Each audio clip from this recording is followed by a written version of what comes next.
नहीं चलाना चाहते, प्रश्नकाल नहीं चलाना चाहते, सदन की कार्रवाई आज 12 बजे तक के लिए स्थगित की जाती है। Let me read, Sanjay Singh. Please sit here. Please take it. किस मसले पर आज राज्यसभा में प्रधानमंत्री नरेंद्र मोदी ने विस्तार से जवाब दिया? लोकसभा में क्यों सुबह सुबह ही हंगामा शुरू हो गया और चलते संसद के बीच में क्यों खबर आई, किस बात को लेकर के खबर आई कि विदेश मंत्री बयान देने वाले हैं? इतना ही नहीं, लोकसभा में जब विदेश मंत्री बयान दे रहे थे तब भी विपक्षी सांसद क्यों लगातार नारेबाजी कर रहे थे? ऐसा क्या हुआ जो आज लोकसभा में कुछ ही देर के बीच कार्यवाही कई बार स्थगित हुई और कुछ ही घंटे कामकाज हुआ? संसद भवन परिसर में प्रियंका गांधी ने किस मसले पर केंद्र सरकार को, मोदी सरकार को घेरा? राहुल गांधी संसद भवन परिसर में किस मुद्दे को लेकर के प्रदर्शन करते हुए दिखाई दिए, प्रोटेस्ट करते दिखाई दिए? और अखिलेश यादव ने चुनाव आयोग को लेकर के ऐसा क्या कह दिया जिसकी वजह से सत्ता पक्ष के सांसद अखिलेश यादव पर टूट पड़े, उनकी आलोचना करने लगे? इन सभी सवालों के जवाब और आज की संसद का पूरा हाल हम आपको बताने वाले हैं। रोज की तरह आप आखिर तक बने रहिए।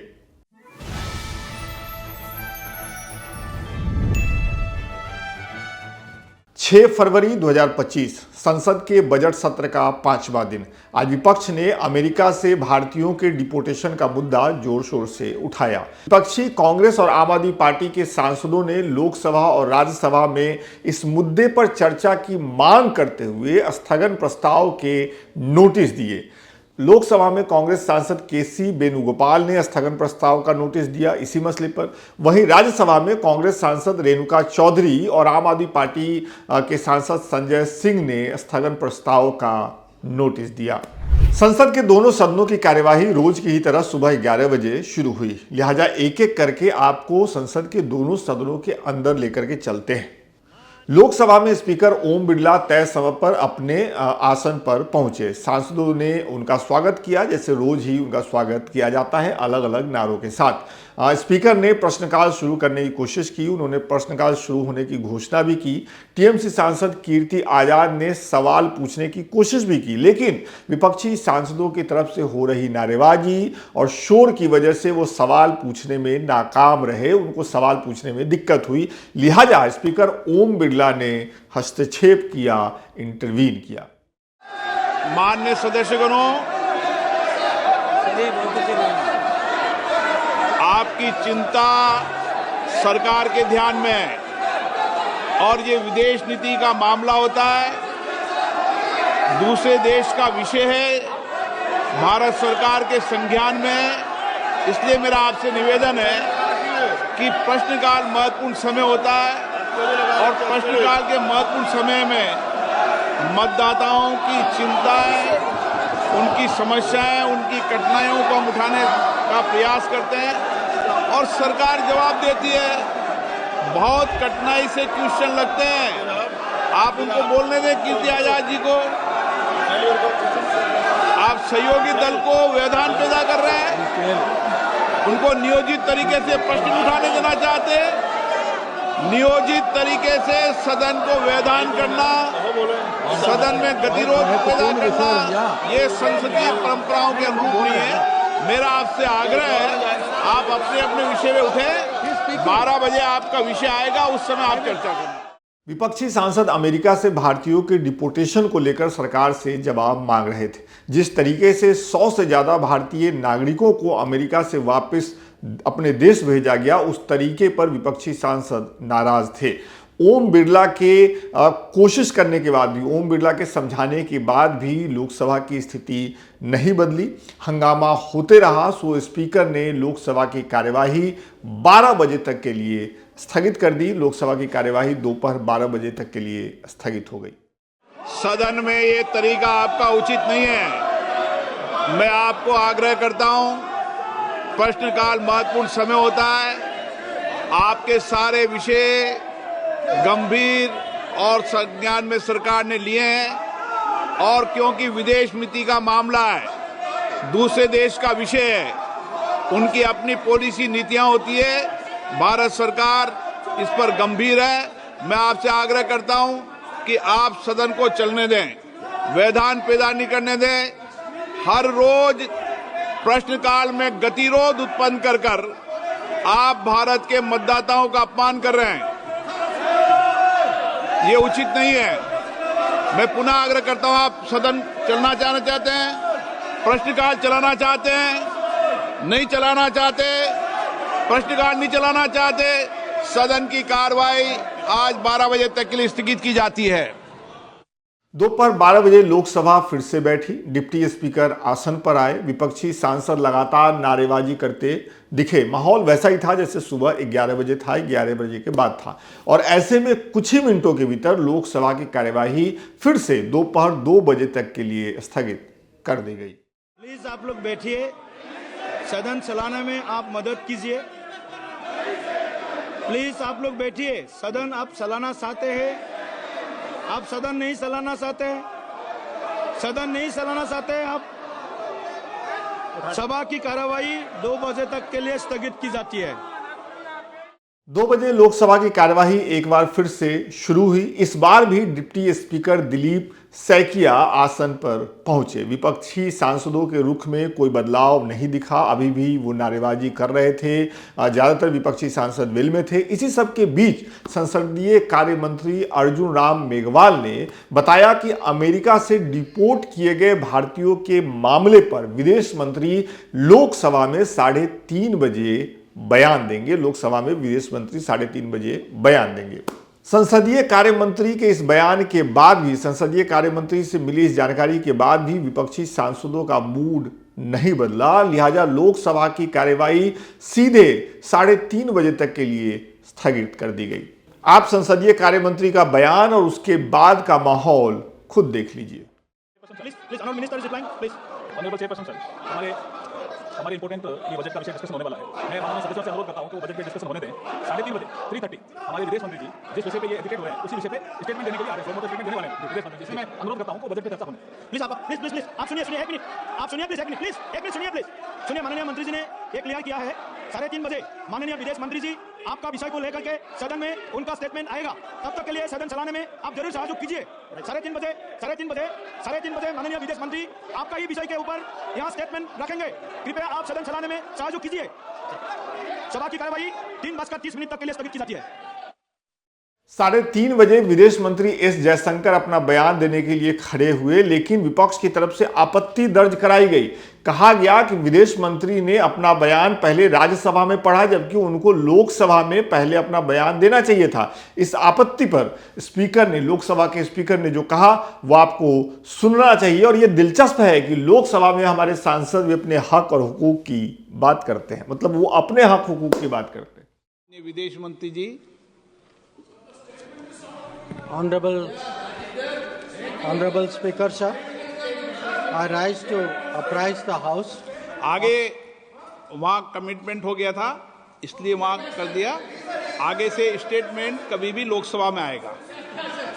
माननीय विदेश मंत्री मैंने कह दिया। इसके बाद विदेश मंत्री ने अपना बयान देना शुरू किया। उनके बयान के दौरान भी विपक्षी सांसदों की नारेबाजी लगातार होती रही। लिहाजा लोकसभा में विदेश मंत्री के बयान को सुनकर कुछ समझ पाना मुश्किल ही रहा। पता नहीं किसने क्या सुना, क्या कुछ देखा, लेकिन हम आपको उनके बयान का और उस बयान के दौरान हो रही नारेबाजी का एक छोटा सा हिस्सा दिखाते हैं। Honorable Speaker, sir, deportations by the United States are organized and executed by the Immigration and Customs Enforcement Authorities.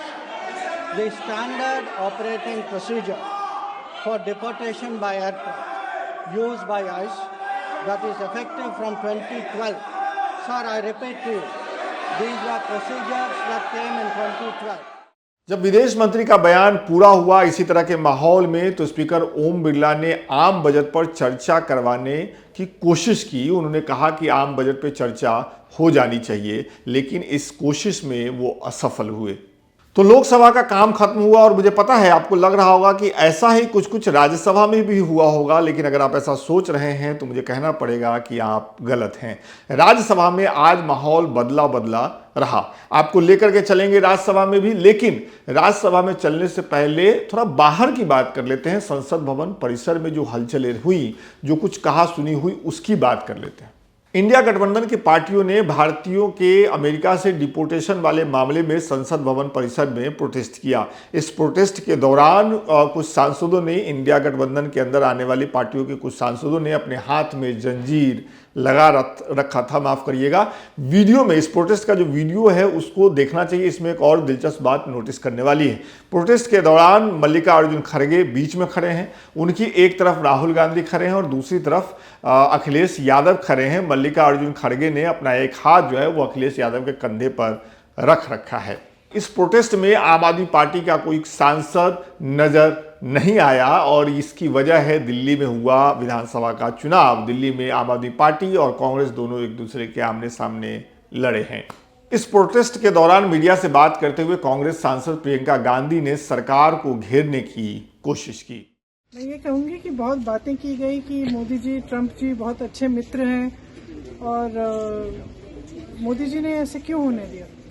क्या हम अपना जहाज नहीं भेज सकते थे उनको लेने के लिए? इस तरह से क्या इंसानों के साथ बर्ताव किया जाता है कि उनको हथकड़ियाँ पहना के, बेड़ियाँ पहना के भेजा यहाँ पे?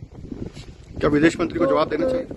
विदेश मंत्री उनको जवाब देना चाहिए, प्रधानमंत्री जी को जवाब देना चाहिए। ये कोई तरीका है क्या? संसद भवन परिसर में ही सपा सांसद अखिलेश यादव ने मिल्कीपुर में हुए उपचुनाव के दौरान धांधली का आरोप लगाते हुए चुनाव आयोग को निशाने पर लिया। मैं सीधा पार्लियामेंट आ गया हूं।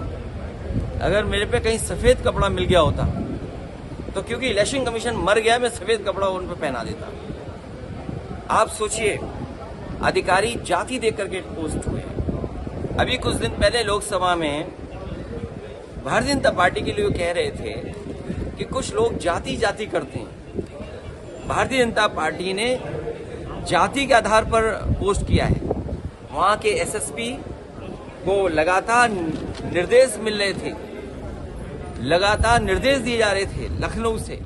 वहीं बीजेपी सांसद रवि किशन ने मिल्कीपुर में बीजेपी की ऐतिहासिक जीत होने का दावा किया। ये सब संसद भवन परिसर में ही हुआ। ऐतिहासिक जीत होगी, ऐतिहासिक जीत हो। अरे युग सच्चाई का है। मोदी जी निस्वार्थ संतों का युग है। जनता का पैसा जो जनता में लगा है उसी का युग है। जनता जाग चुकी है, सनातनी जाग गए हैं। ऐसा समय कभी भारत में आया नहीं था और ये समय को देश की जनता अपने हाथों से खोना नहीं चाहती। चलिए अब आपको फटाफट राज्यसभा के भीतर लिए चलते हैं। राज्यसभा के सभापति जगदीप धनखड़ तय समय यानी 11 बजे अपने आसन पर आए।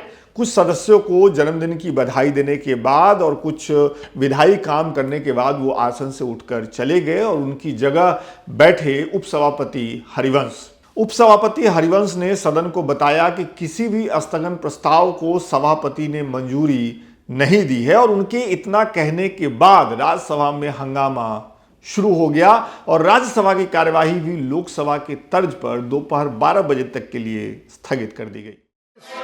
Please take your seat. Please take your seat.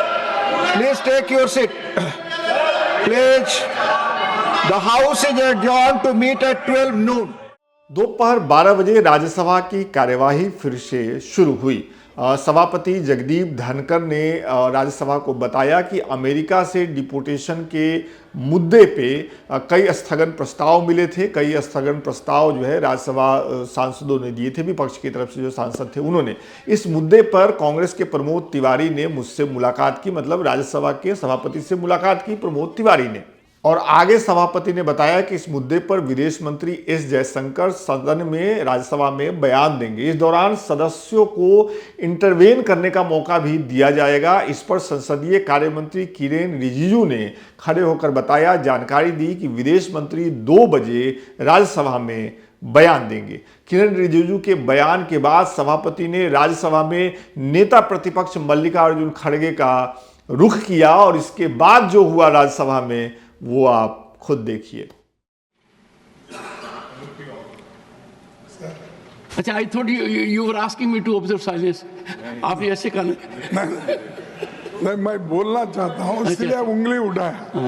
तो सर ठीक है, धन्यवाद आपने तो 2 बजे कर लें सर, बाकी 2 बजे कर लेंगे जब ये स्टेटमेंट देंगे। नहीं, आपने जो इस अमेरिका का जो इंसिडेंट हुआ वही 2 बजे नहीं, उसके बारे में आपने डायरेक्शन दिया, तब सरकार ने उसको मान लिया। नहीं सर, सरकार सोमोटो तो नहीं बोलने चाहती थी, लेकिन आपका प्रभाव इतना हो गया कि अल्टीमेटली उनको एग्री होना पड़ा, इसलिए आपको धन्यवाद। तो मेरा प्रभाव इतना रहा कि ऑनरेबल मिनिस्टर ने सोमोटो मेरे को आकर ये कह दिया। You want to say something? Sir, I just wanted to say that what you had were gracious enough to mention, which was that I came to you, sir, this morning, saying that this is an issue on which the House should be informed. Yes. So I'm so glad that this point was brought out by you. And it is in fitness of things that Parliament should be taken into confidence on all issues of public importance and national importance. So we can express some kind of thanks to the Honorable External Affairs Minister. Question number 31. इसके बाद राज्यसभा में प्रश्नकाल शुरू हुआ। TMC सांसद रीता व्रत बनर्जी ने रुपये की गिरती कीमत का मुद्दा उठाया और सरकार से पूछा कि लोन और ब्याज का भुगतान करने के लिए जो सरकार है वो क्या योजना बना रही है। इसके जवाब में सरकार की तरफ से सरकार के मंत्री भूपेंद्र यादव ने राज्यसभा को बताया कि ये पूरक प्रश्न मूल प्रश्न से संबंध नहीं रखता है, इसलिए इसका कोई जवाब अभी देना संभव नहीं है। Sir, man and animals, wild animals are being very cruel to people. Let us be kind to them, sir. Please. Sir, let me ask the question. Please. Sir, my question is, what steps the government is doing to put barriers and defense mechanism that man-animal conflict do not happen? And also, when the agriculture is being affected, whether you will provide compensation for cultivation? One question only, please. माननीय उपसभापति महोदय, माननीय सदस्य का जो प्रश्न था वो क्लाइमेट चेंज को था लेकर के था। इसके बाद कांग्रेस सांसद नासिर हुसैन खड़े हुए और उन्होंने कहा कि पहली बार जाकर किसी दूसरे देश के राष्ट्रपति के लिए प्रेसिडेंशियल कैंडिडेट के लिए माफ करिएगा प्रचार किया गया, वो मित्र अब प्रेसिडेंट बन गए हैं और प्रेसिडेंट बनने के बाद पहला अटैक भारतीयों पर ही हुआ है और 100 भारतीयों को वापस भेजा जा रहा है। इस पर उपसभापति हरिवंश आसन से खड़े हो गए और उन्होंने नासिर हुसैन को रोकते हुए कहा कि आप सभापति की अनुमति के बिना किसी पर आरोप नहीं लगा सकते और ये आपका सवाल नहीं है। उन्होंने नासिर हुसैन को बताया कि आप अपना सवाल नहीं पूछ रहे हैं, सवाल से अलग जाकर के कुछ कह रहे हैं। नासिर हुसैन के बयान पर विदेश मंत्री एस जयशंकर खड़े हुए। विदेश मंत्री ने उनके सवाल का, उनके बयान का जवाब देते हुए कहा कि प्रधानमंत्री ने किसी के लिए कोई प्रचार नहीं किया है, विदेश में किसी के लिए कोई प्रचार नहीं किया है, ये सदन में झूठ बोल रहे हैं। मतलब विदेश मंत्री ने कहा कि कांग्रेसी सांसद जो है वो झूठ बोल रहे हैं। नासिर हुसैन ने इस पर कहा कि विदेश मंत्री ने असंसदीय शब्द का इस्तेमाल किया है। उपसभापति ने नियमों का हवाला देते हुए कहा कि आपको किसी भी संवैधानिक पद पर बैठे व्यक्ति के बारे में कोई आरोप लगाने से पहले सभापति की मंजूरी लेनी होगी।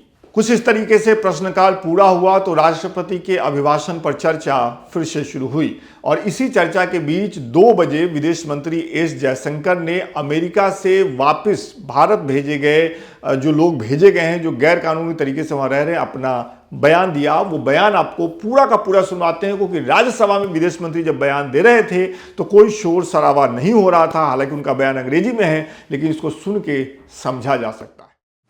I rise to apprise the House of certain developments pertaining to deportation of Indians from the USA. Honorable members are aware that people-to-people exchanges constitute the bedrock of our deepening ties with the United States. Indeed, more than any other relationship, mobility and migration has had a key role to play in enhancing its quality. Sir, the House would also share the view of the government that it is in our collective interest to encourage legal mobility and discourage illegal movement. In fact, illegal mobility and migration has many other associated activities also of an illegal nature. Moreover, those of our citizens who have been inveigled into illegal movement themselves become prey to other crimes. They are trapped into both moving and working under inhumane conditions. Members are aware that unfortunately there have even been fatalities in the course of such illegal migration. Those who have returned have also testified to their harrowing experiences. Mr. Chairman, sir, it is the obligation of all countries to take back their nationals if they are found to be living illegally abroad. This is naturally subject to an unambiguous verification of their nationality. This is not a policy applicable to any specific country, nor indeed one only practiced by India. It is a general accepted principle in international relations. Sir, honorable members would be aware that the process of deportation is not a new one. I repeat, not a new one, and has been ongoing for several years. I would like to share with the House details of deportation from the United States since 2009. Their numbers, years-wise, as available with our law enforcement authorities, is as follows. 2009, number of deportees 734. 2010, 799. 2011, 597. 2012, 530. 2013, 515. 2014, 591. 2015, 708. 2016, 1303. 2017, 1024. 2018, 1180. 2019, 2042. 2020, 1889. 2021, 805. 2022, 862. 2023, 617. 2024, 1368. 2025, 104. Sir, deportations by the US are organized and executed by the Immigration and Customs Enforcement ICE authorities. The standard operating procedure for deportation by aircraft used by ICE, that is effective from 2012. I repeat, that is effective from 2012, provides for the use of restraints. However, we have been informed by ICE that women and children are not restrained. Further, the needs of deportees, including during transit, related to food and other necessities, including possible medical emergencies, are attended to. During toilet breaks, deportees are temporarily unrestrained if needed in that regard. This is applicable to chartered civilian aircraft as well as military aircraft. There has been no change, I repeat, no change from past procedure for the flight undertaken by the US on 5 February 2025. Honorable Chairman, sir, we are, of course, engaging the US government to ensure that the returning deportees are not mistreated in any manner during the flight. At the same time, the House will appreciate that our focus should be on strong crackdown on the illegal migration industry, while taking steps to ease visas for the legitimate traveler. On the basis of information provided by returning deportees about the agents and others involved, law enforcement agencies will take necessary preventive and exemplary actions. I thank you. One second. Please take your seat. विदेश मंत्री के इस statement पर विपक्ष के कुछ सांसदों को हस्तक्षेप करने का मौका चेयर की तरफ से मिला। कांग्रेस के सांसद रणदीप सिंह सुरजेवाला सबसे पहले विपक्षी सांसद हुए जिनको हस्तक्षेप करने का मौका मिला और उन्होंने जो बातें कही बाकी विपक्षी सांसदों ने कमोबेश उसी को आगे बढ़ाया। इसलिए हम आपको सुरजेवाला का पूरा बयान, उनका जो हस्तक्षेप है विदेश मंत्री के बयान के बाद, वो सुनवाते हैं। शुक्रिया सभापति जी। मौजूदा विषय जो विदेश मंत्री जी ने उठाया, आज राजनीति से ऊपर उठकर भारत माँ का सीना 140 करोड़ भारतीयों का सीना छलनी है।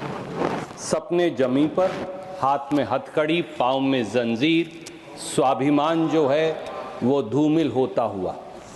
सर, 4 सिंपल क्लैरिफिकेशन माननीय विदेश मंत्री जी से हैं। पहली, क्या सरकार जानती है कि 5 फरवरी को 104 भारतीयों को हाथ में हथकड़ी और पाँव में जंजीरें लगाकर, जहां 19 महिलाएं भी शामिल थी, 40 घंटे की यात्रा जिसमें एक टॉयलेट, इस अमानवीय तरीके से उनको जबरन भारत भेजा गया और सरकार चुप्पी साधे रही? क्या सरकार जानती है कि 7,25,000 ऐसे भारतीय हैं जिनको अमेरिका इसी प्रकार से वहां से निकालने की तैयारी कर रहा है?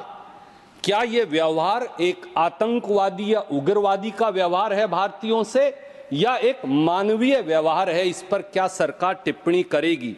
दूसरी क्लैरिफिकेशन, सर, कितने हजार और भारतीय हैं?